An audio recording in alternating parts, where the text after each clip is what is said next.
With enough grit, enthusiasm, and dogged commitment, there's very little you can't do. I like to joke that there are people who are smarter than I am, but they're not as tenacious as I am.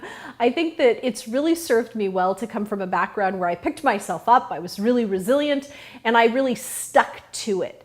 I think that, you can have a lot of talent and you can have a lot of intelligence, but if you don't have grit and commitment, you're really not going to get to where you want to be.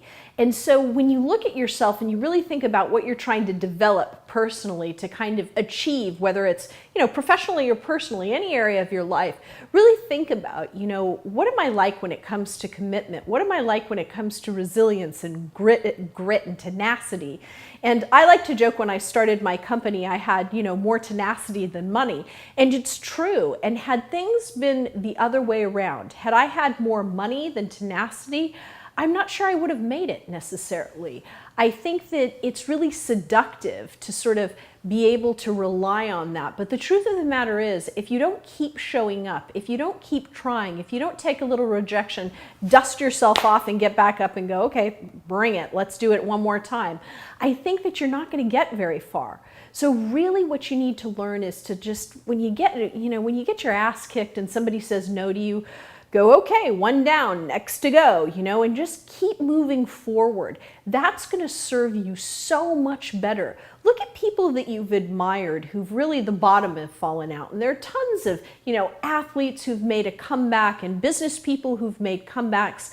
Really, it was that ability to kind of stick to it. It's that dogged commitment. It's that grit. That's going to serve you better than anything else. So I want you to really think about your own relationship to failure and when you've kind of had a rough go of it.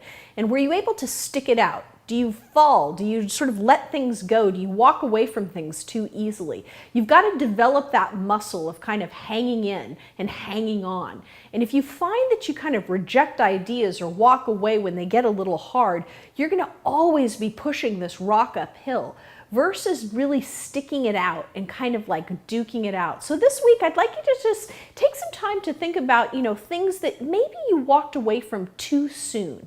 Think about those things as kind of a professional development exercise, or a personal development exercise, I should say. And take some time to wrestle with, did I walk away too soon? Should I have stuck to it? Should I have really kind of duked it out a bit? And just take some time to do a little reflection. There's nothing I want you to do about that. I just want you to take some time to really analyze that and assess that for yourself. I know for myself and those that I've observed and been a student of their own success, that those skills and those characteristics are more important than anything else to success. So do a little self-reflection this week and let us know how it goes.